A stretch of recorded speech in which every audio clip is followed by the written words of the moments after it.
მოგესალმებით ფორმულა 12-ზე გიყვებათ ახალ ამბებს მე სოფო ვარდიაშვილი ვარ. მოიკლა თუ არა თავი გლდანის ციხის ყოფილმა უფროსმა დავით გოგობერიშვილი, რომელმაც ბაჩიაშვილის ცემის ფაქტის შემდეგ თანამდებობა და ტოვა გარდაცვლილი იპოვეს.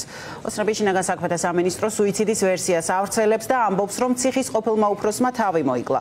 გოგობერიშვილმა თანამდებობა დაახლოებით თვენახევრის წინ დატოვა პენიტენციური სამსახურის ხელმძღვანელისა და მის მოადგილესთან ერთად. ისინი საკუთარი განცხადების საფუძველზე წავიდნენ პენიტენციურ სამსახურში მიმდინარე დისციპლინური წარმოების ფარგლებში გამოვლენილი გარემოებების შესწავლისას. მანამდე კი გოგობერიშვილის სახელი ბაჩიაშვილის წერილიდან გახდა ცნობილი. სადაც ბიძინა ივანიშვილის ყოფილი ფინანსისტი წერდა, რომ ვიდრე ციხეში სცემდნენ, გლდანის ციხის ყოფილმა უფროსმა დაიბარა და ურჩია ბიძინა ივანიშვილისთვის მისი საბანკო ანგარიშები და კრიპტოვალუტის ანგარიშები გაეხსნა. ნინი ბალანჩივაძე მუშაობს გოგობერიშვილის სახლთან, სადაც გარდაცვლილი იპოვეს. ნინი კონკრეტულად სად იპოვეს გარდაცვლილი და რა ვითარება ახლა მან?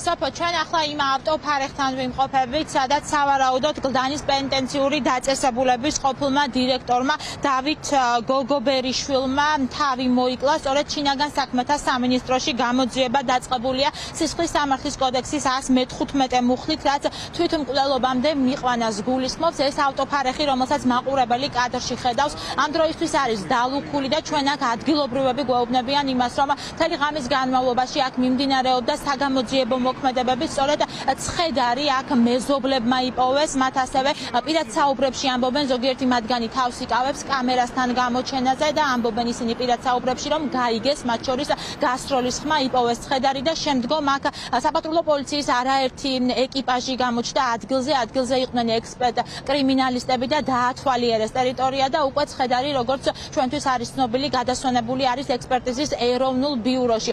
ახლა მთავარი კითხვა არის, რა გახდა ამის მიზეზი, რა ვერსიები შეიძლება გამოიკოთოს. ყოველ შემთხვევაში ადგილობრივები გვეუბნებიან, რომ ეს ინფორმაცია მათთვის უბრალოდ გასტროლის ხმა მათ გაიგეს გუშინგვიან ღამით, თუმცა მანამდეც არაფერი არ გაუგიათ იმასთან დაკავშირებით, რატომ შეიძლება მომხდარი იყო ეს, ქონდა თუ არა რაიმე პრობლემა.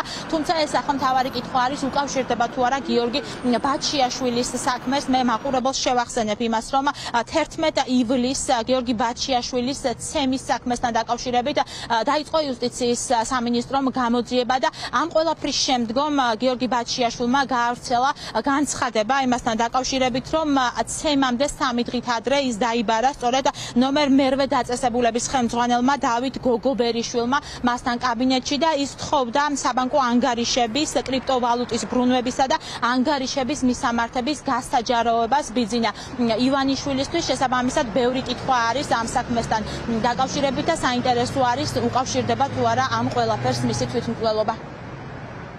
არავინ ვერაფერს ვერ ამბობს, არავინ არაფერი არ იცის. ეს ისეთი შოკი იყო, ახლა ვერცეთი ვერ გამოდიოთ შოკიდან.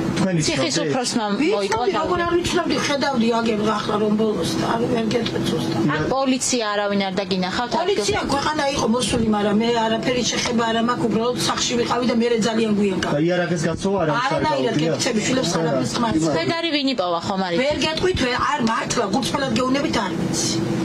და რაიმე მიზეზებზე ხომ არ საუბრობენ, რის გამო შეიძლებოდა რომ გაეკეთებინა? თქვენ ბოლოს როდის ნახეთ? აქ იყო თუ სადმე წასულები? ისე მოვკარი შორიდან თვალი რო გაიარა, ეხლა რო გითხრა რომ ახლოს ნახე და ვისაუბრე, ასეთი არა. და როდის იყო ეს? როდის ნახეთ ბოლოს? არ მახსოვს ახლა რამოდენიმე დღის უკან იყო. ანუ გასტროლის ხმა თქვენ არ გაგიგიათ? ბატონო, არც თქვენ არ გაგიგიათ გასტროლის ხმა? გასტროლის ხმა არ გაგიგიათ? გამიგია მეზობლისგან გავიგე რომ რაღაც ალიაქოთი იყო, მეტი არაფერი. ამ ავტოფარეხში ხო, არ ვიცი ზუსტად, არც ის ვიცი ვინ ძაქნა, უბრალოდ ბავშვი მივყავდა მეზობლებმა თქვეს რაღაც ხდებაო და მეტი მართლა არაფერი არ ვიცი. არ პოლიციელები არ შეგენიშნა? არა, საკმაოდ გვიან გავედი, 9 საათი იყო, ბავშვი რო გავუყენი და სრული სიმშვიდე იყო. კითხავ თუ შეიძლება გასტროლის ხმა გაიგეთ თუ არა გუშინ ღამე, იმიტომ რომ ავტოფარეხში ციხის უფროსმა თავი მოიკლა. თქვენ აქ ცხოვრობთ? ცოტაზე მით. ანუ არაფერი არ გაგიგიათ? არც ეს ინფორმაცია არის თქვენთვის ცნობილი? რა გავიგე რომ ვიღაცამ თავი მოიკლა, მაგრამ არ ვიცი კონკრეტულად. ვინა და ვინა. აქ პოლიციელების მობილიზება შეგვიძლია. და რა შეგიძლიათ მასთან დაკავშირებით თქვენ? რატომ შეიძლებოდა რომ ეს ნაბიჯი გადაერგა, რა მიზეზი შეიძლება? არ ვიცი ნამდვილად არ ვიცი. თქვენ დაიგეთ თუ თავი მოიკლა ამ ადამიანმა? ხო, მეზობლები ლაპარაკობდნენ. თანაინვესტირების ფონდის ყოფილი ხელმძღვანელის გიორგი ბაჩიაშვილის ცემის შემდგომ ამ ფაქტის შემდეგ, რომელზეც დაიწყო გამოძიება ნომერ მერვე პენიტენციური დაწესებულების ხელმძღვანელმა დავით გოგობერიშვილმა ეს თანამდებობა დატოვა. ამ დროისთვის კი არსებობს დაუდასტურებელი ინფორმაცია იმასთან დაკავშირებით, რომ კაცმა თავი საკუთარ ავტოფარეხში მოიკლა, უпростоრად შინაგან საქმეთა სამინისტრო მუშაობს ამ ვერსიაზე და როგორც უკვე გითხარით, გამოძიება არის 115 მუხლით დაწყებული, რაც თვითმკვლელობამდე მიიყვანას გულისხმობს. ნინი ბალანჩივაძე გვერდებოდა პირდაპირ ეთერში, რასაც ირაკლი კობახიძე ტყუილს უწოდებს, სახელმწიფო დეპარტამენტი ადასტურებს. შეერთებული შტატების საგარეო უწყება ამბობს, რომ ოცნების მიერ წარგზავნილი ელჩი ნამდვილად დაიბარეს და ამისი მიზანი ნამდვილად იყო წინააღმდეგობის გამოხატვა საქართველოს მთავრობის ოფიციალური პირების მიერ გაჟღერებულ დეზინფორმაციაზე.